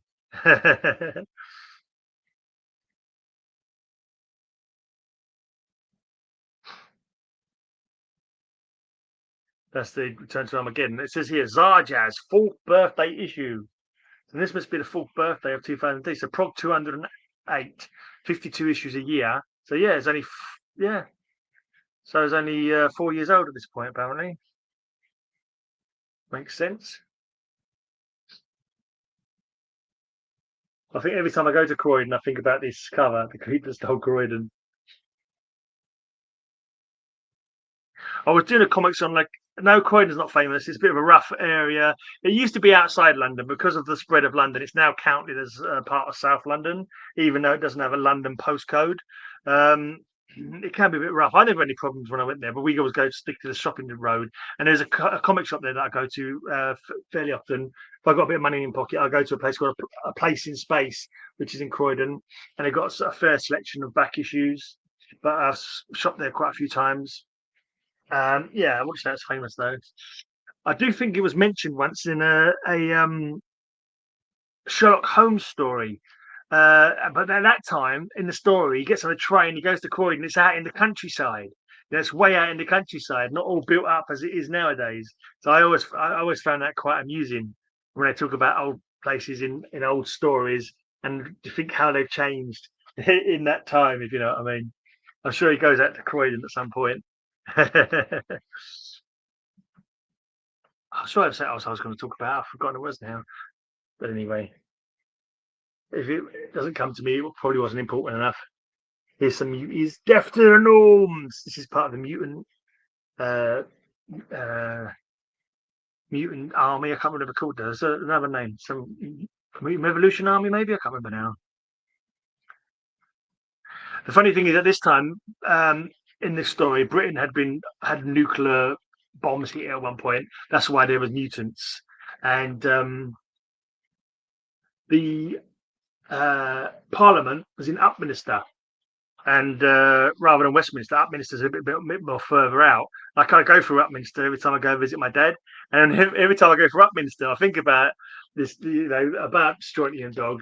I never used to get off at AxMinister, never really got off there. But then there was a comic shop there for a while, and so occasionally I would go to this comic shop in AxMinister, and I always thought about the Parliament being there in that story. I'm sure your manly beard protects you in rough neighborhoods. No, me, mate. No, I'm afraid not.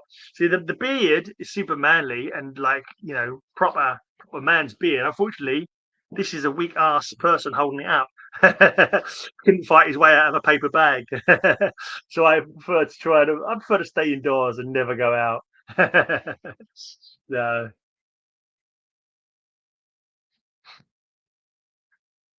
Last time I got into a fight. Last time I got beaten up, I was out in Camden, and some drunken fucks pushed my girlfriend over, and I went up to try, and they just bloody jumped on me.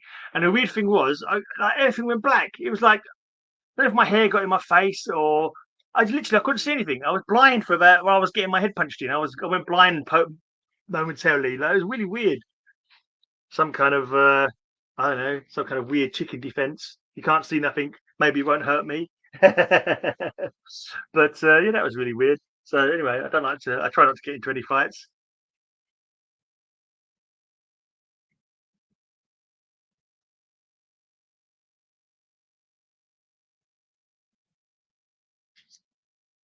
Yeah, it was a bit ouchy.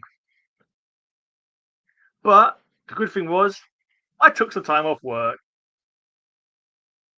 because we don't get into trouble for that kind of stuff here. So any excuse to take some time off work, I took it, mate.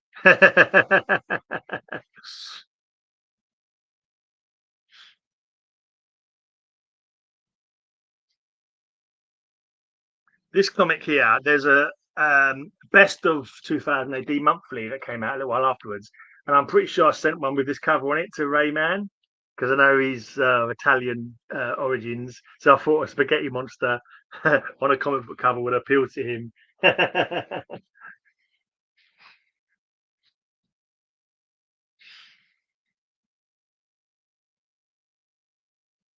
It's the Platinum Horde's last stand. That was quite a fun story. There was different stories that they would do, like not necessarily ongoing. There was one called Farg's Future Shocks, and there's a few different stories like that where there'd be like one-off stories. And in this one, they're a mighty empire, that are fighting their way across the galaxy, conquering planets as they go, and they've been going for centuries, kind of thing, like born and dying on the ships and invading planet after planet after planet, and eventually they think, well, we'll have one last go, and then we're going to stop. We're going to stop now because we've been doing this for millennia or whatever. So we're not going to do any more planets after that. They go to the very last planet and they conquer them and wipe them out or whatever, and then they realise it's their own planet. Like, but in the years since they was last, literally they've gone around in a massive circle somehow. They've circumnavigated the whole galaxy in the millennium that they've been travelling, and literally gone back to their starting point and wiped out their own civilization planet from where they originally were from.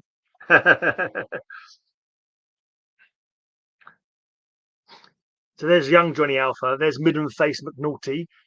He's a Scottish mutie. And this guy here, I think it's called Evans the Torso. I think he's called. I think he was a Welsh mutie, but don't quote me on that. I may be remembering wrong.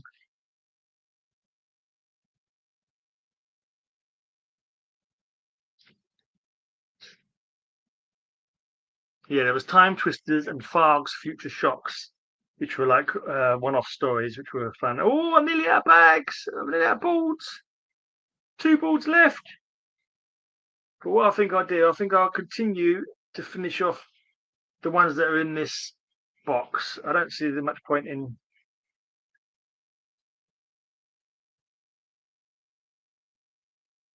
Judge Dredd, Strontium Dog, no surrender. This, I think, this is when they attack the Parliament at AxMinister.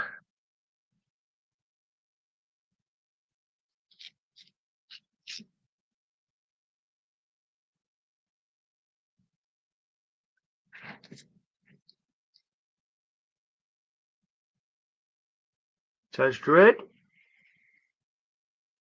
This is Stucky Glanders, the criminals here. There's these aliens called Stuckies, and they take their glands, and it makes people young. And so, yeah, he's stopping that because they literally kill sentient beings for these glands to make people youthful. Here's Kevin O'Neill art. This is Torquemada. Are you pure? In the background, there's the Blitz sphere that Nemesis the Warlock rides around in. There you go.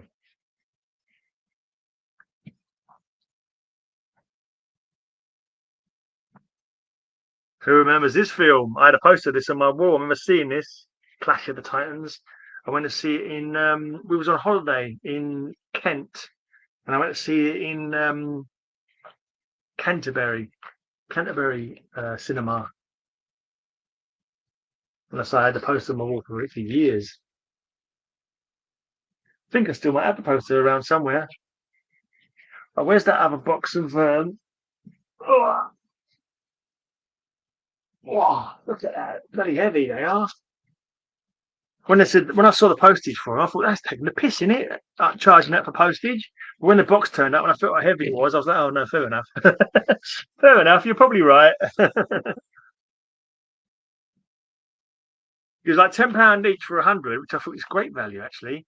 And then it was £10 for postage. I thought, it's a bit crappy, but let's look at that. That's Kevin O'Neill's art. How bad arse is that? Look at that creature there. And then we have Judge Death Lives.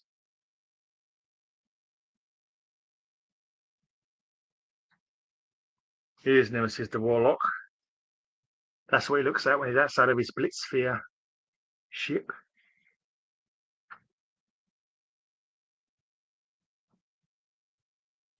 That might be Boland. He quite often did Judge Death stories with Anderson. Yeah, it's Boland. I can see his signature down the bottom there.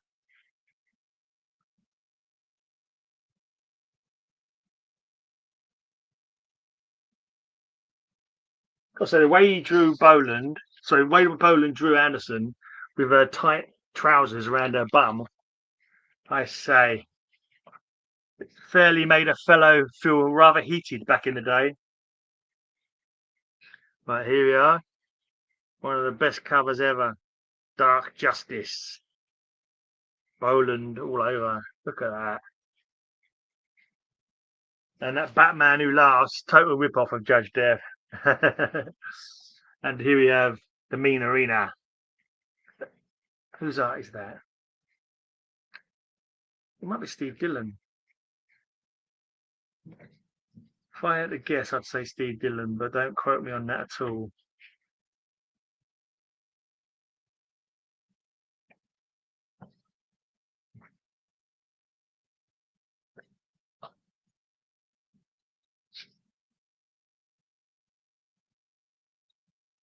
I think my arse has been flattened by sitting on this floor.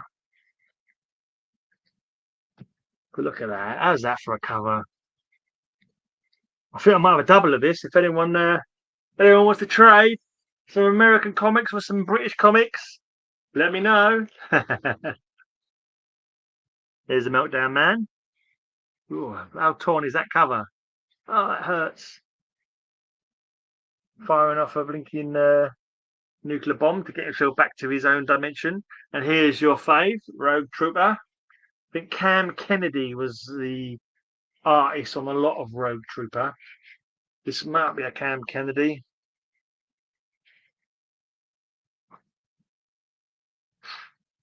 Doesn't say, but if I had to guess, that would be who I'd say.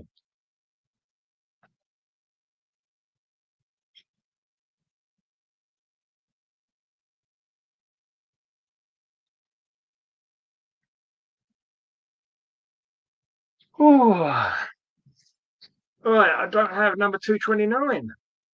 A shame. Here's Nemesis the Warlock on the cover of 230. Nemesis the Warlock fighting some Terrans who want to purge him. Cheers. Thank you, Sleepy Reader. I told you looked demonic.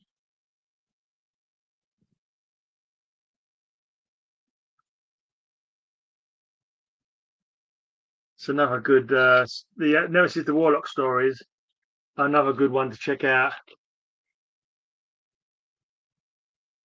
Do you get the compendiums there of them? Like Judge Dredd. It's quite. You probably I can get them. They're good. They're good to read them in.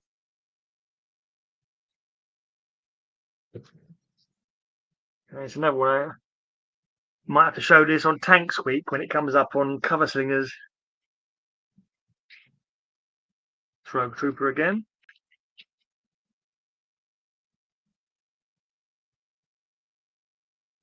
You know what? I'm starting to think I should have just bloody well got ball bags as well.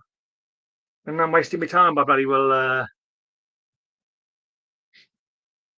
putting the balls in these now because I'm kind of thinking to myself I'd like to get new bags.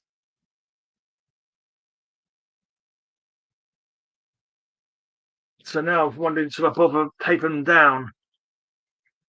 Or should I just get new bags, redo them all?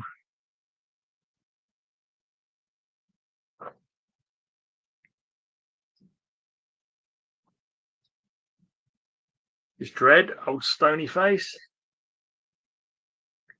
Ron Smith cover, I'm sure. Yep, says it there at the bottom. It's Dave Gibbons. Dave Gibbons. Maybe Dave Gibbons did the last one as well that I pointed out when I said it might be Cam Kennedy.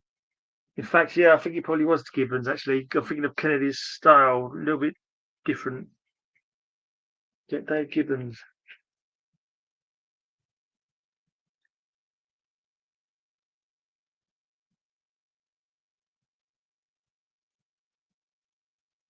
Here's another fun story. A Scarp Trucking Company. Basically, it was space truckers. I think there was a movie with Dennis Hopper called Space Truckers or something at some point, and it was a dead rip-off of 2000 AD. I think they even admitted it in the end. I think they even like mentioned it in the movie credits or something. With thanks to 2000 AD, I can't remember now. There was an old movie called Hardware as well, an old horror movie. There was a robot. That woman picks up a robot for a sculpting, and it comes back to it powers up and tries to kill her. And that was based on a 2000 AD one-shot story. And they didn't admit it when they first brought out the film, but later on they were forced to admit it and credit it. And I don't know if that pay any money or not. There you go. Here's some Kevin O'Neill monstrosities. Nemesis is back.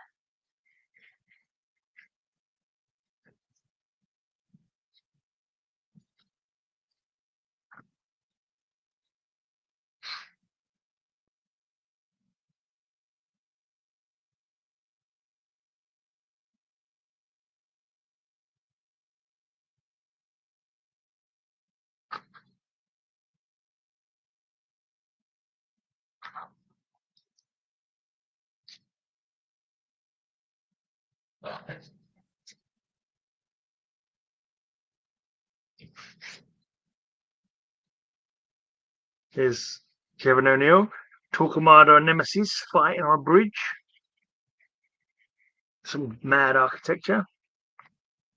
Here we got Max Normal. Max Normal is Dread's informant. He dresses normally. He dresses like in a old 20th century style business suit kind of thing, which is completely unnormal for Judge Dredd's world, but normal for our times. We dress like kind of out of time. And I think this is during Block Mania, and you understand why he's not affected by Block Mania when everybody else is. But it's because it's in the water. The Russian and in East Meg's judge called Orlok has put this Block Mania psychosis inducing compound into the water, and it even affects Judge Dredd at one point. Do you know what block Judge Dredd would fight for if he had to? It's kind of funny because a lot of the blocks are named after either old British personalities or old American personalities, which wouldn't make much sense now, I don't think. Maybe it would, but he was going to fight for Rowdy Yates block. Rowdy Yates block was the one that he would fight for. I think Rowdy Yates was that not the name of Clint Eastwood's character in Rawhide or something like that? You know, here's Judge Orlok. There you go. And I think it's in this issue where he fights him in the reservoir, and he gets overpowered with the Block Mania poison in the water, and he comes jumping out of the water and he says, "I'm for Rowdy Yates block. Who's with me?" or something like that. Is it in this one? This is definitely the fight.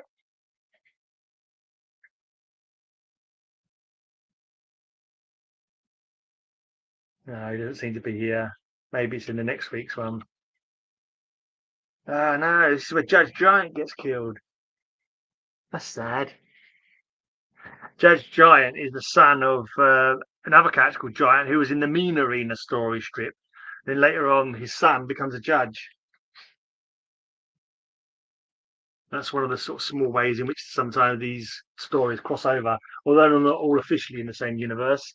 Sometimes it turns out that they are in the same universe.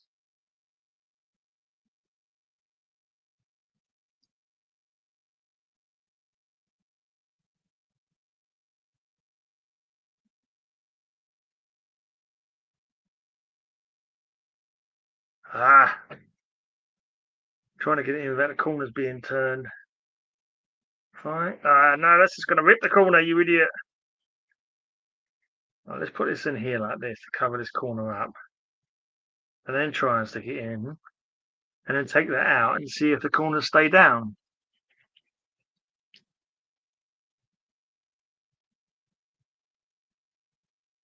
Close enough.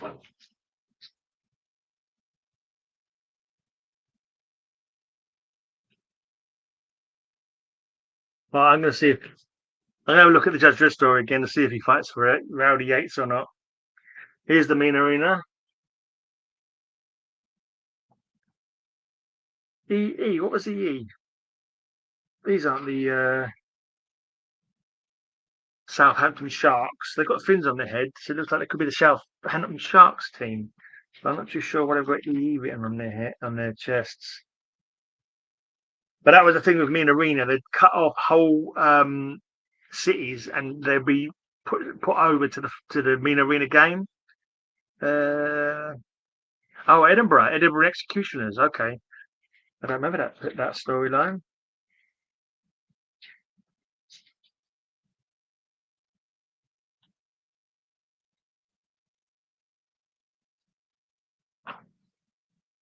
It's got a Christmas issue. This one got Farg's Christmas Tale in it.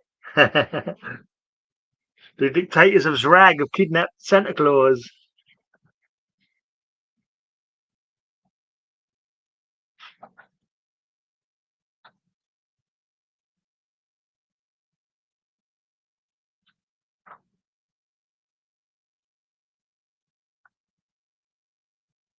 Yeah. he puts the water, the infection inside the weather station, and makes it rain. So basically, the rain is pouring down, spreading the block mania, basically to weaken the city, so that the East Meg can attack and take it over. As far as the festive.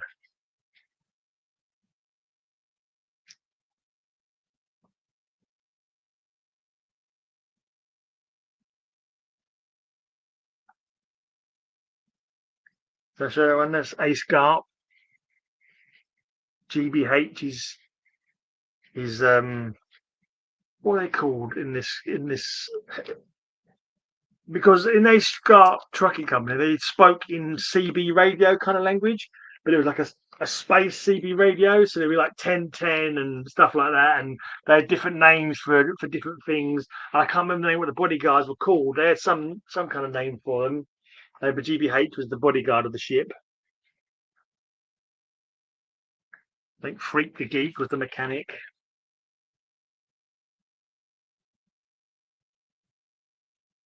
This is when the Apocalypse War begins.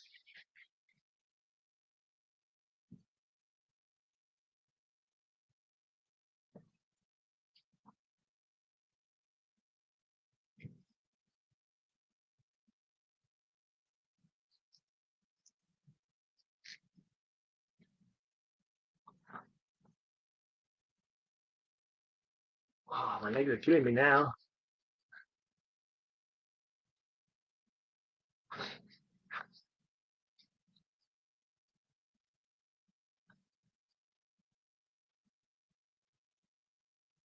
You can tell we're getting old when you're just sitting on the floor. It hurts. So I've been sat on the floor for a fair bit, but still, my hips shouldn't be hurting like this. I'm not running a marathon. I am just sitting on the floor. Ah, there's GBH. There's the Mean Arena team. Sourpuss, Hangman, Screaming Sid, Dirty Nigel, Crazy Lil, Napoleon Jones, Rick Rogan, LT Venner, Crash Crawford. That was some bowling out there. Play ball! And Massimo Ballardinelli on the Ace Trucking Company story. I liked Ace Trucking Company. Some people didn't like it, but I thought it was cool. It was mostly done for fun, actually. It was mostly sort of fun, silly stories. It wasn't serious at all, but I found it amusing. I enjoyed it. I liked all the CB radio talk when I remembered how it went.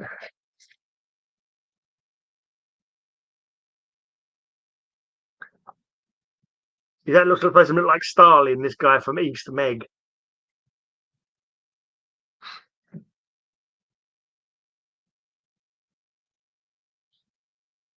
There's a Torquemada's family portrait.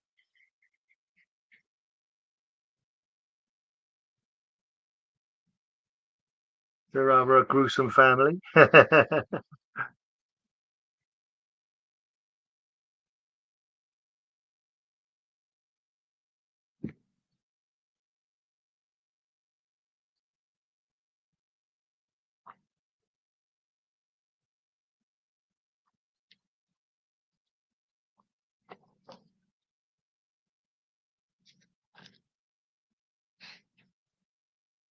Okay, where are we on now? 252.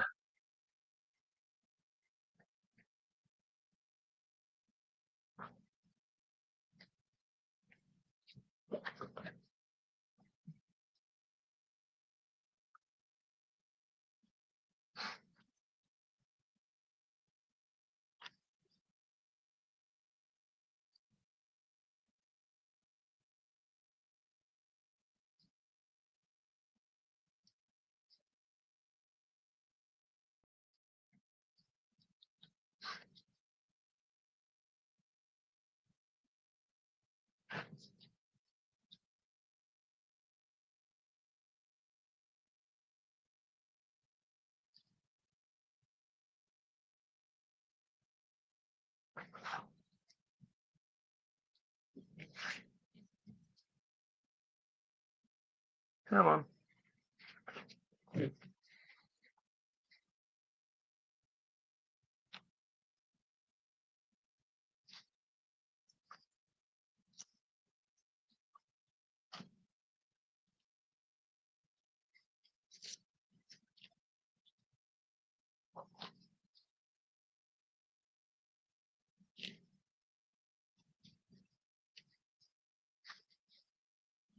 That's why. You sometimes get souls just jumping in your head. For some reason, I've got Lucille in my head for some reason. Don't know why that pops in my head. You picked a fine time to leave me, Lucille. For hungry children and the crops in the field, or something like that. I don't know why that's coming in my head for.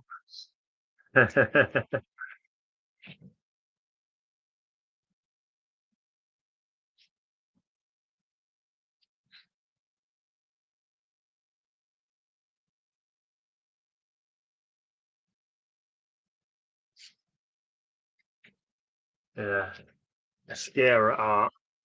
I would love the. I just love his style. Just everything looks so kind of like gritty. He's like Kubert, like he like does war magnificently. It's something about the way his characters are drawn. They look war weary.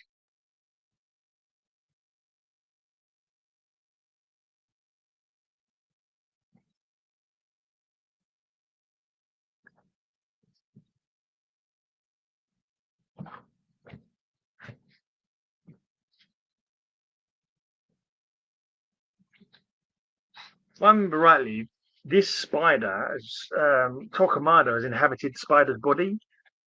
So he was a weird one, Torquemada. He sort of become ghostly and could enter other bodies and stuff. So even when he was dead, he didn't actually die.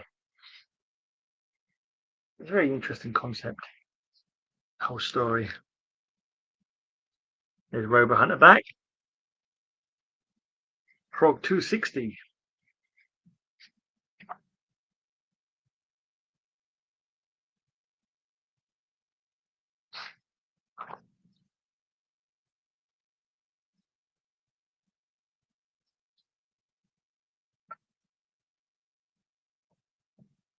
Forward.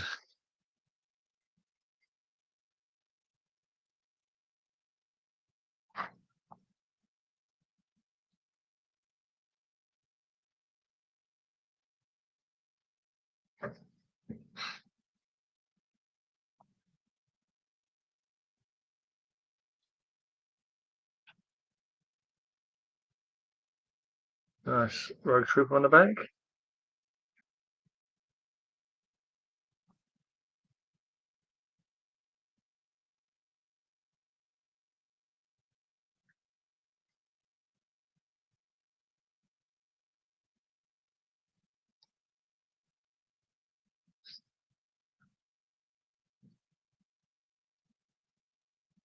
Last one in this box.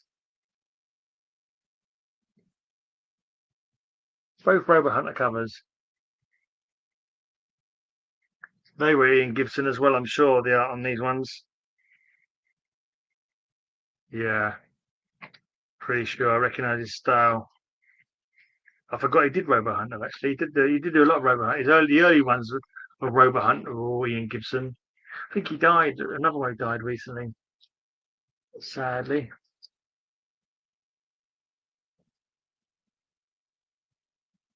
How long have I been bagging and boarding for? Nearly 2 hours. Nearly 2 bloody hours of bagging and boarding. What the heck? Aha. Oh. Oh, I've got to put them in the box now. Oh. I could show you my doubles if anyone's interested in seeing my doubles. If anyone wants to trade. Well, I'm not sure how to do this because they've all got boards in there. Probably won't all fit back in there. So I'm going to turn them all back over, try and get them all the right way up, and then I'll start by putting the lowest number in and see how many we can fit in there. And then I'm going to put whatever doesn't fit in there into box number 2 and shift some from box number 2 into box number 3 and some from box number 3 into box number 4. And lots of fun will be had by everyone, I'm sure. Oh.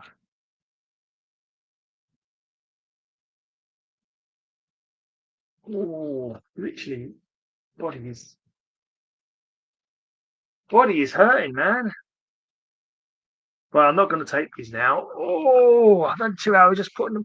Can't believe it's taken me so long. Fair enough. I was showing them off to a certain degree.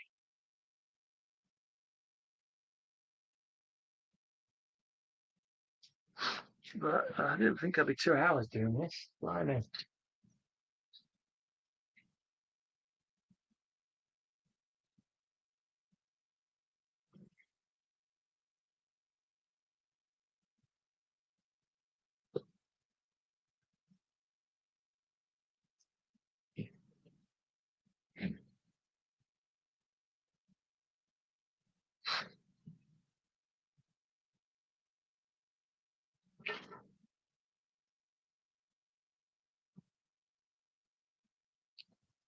Do have a satisfaction of a job well done, though.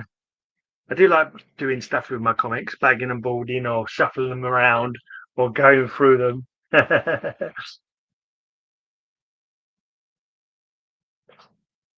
could go to do something sort of.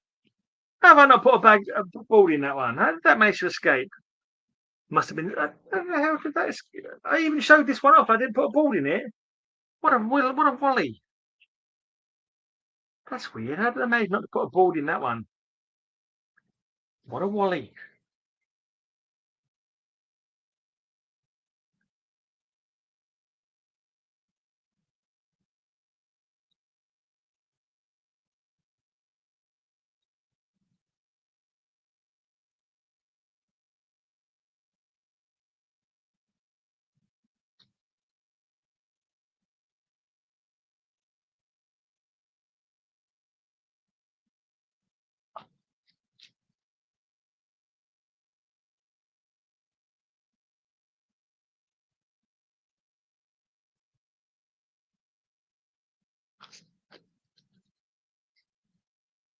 I've got 173 or 174.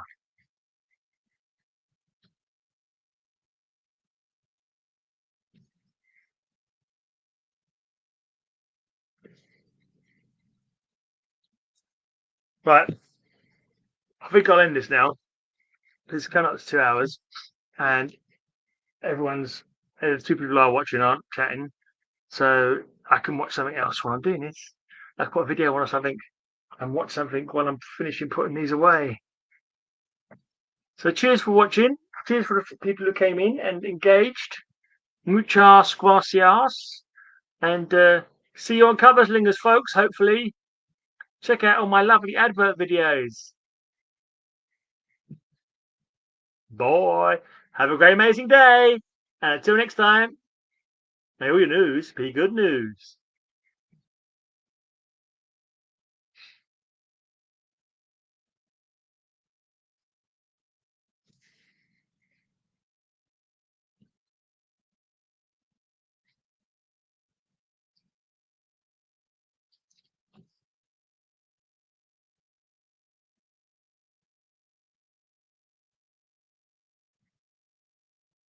I thought I'd ended that stream. Why is it still going for?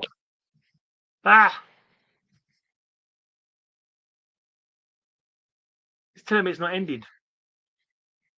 Even though I tried to end it twice.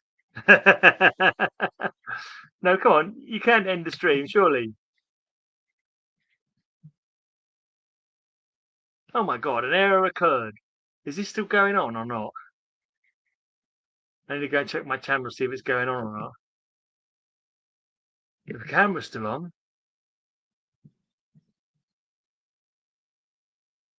Tried to stop the stream twice, and it was refusing to stop the stream. Not stopped.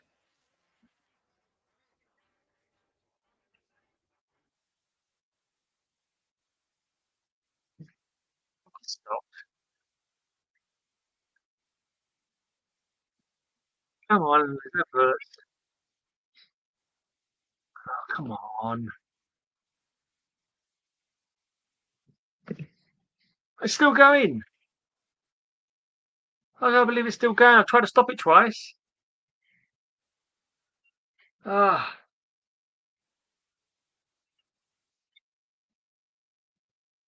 there's been a lot more comments on here than there has actually popped up on my. That's weird. More comments showing up on YouTube than they're showing up on the StreamYard.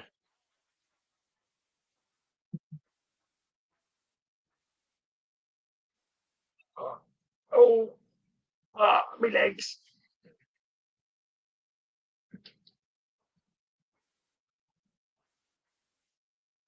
What was inspired by a Deep Purple song?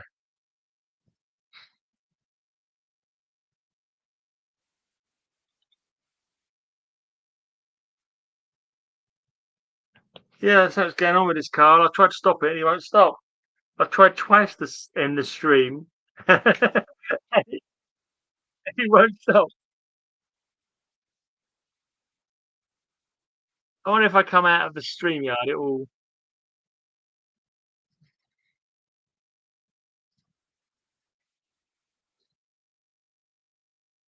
No, an error is occurring. It's not letting me stop. Let me see if I can come out of it.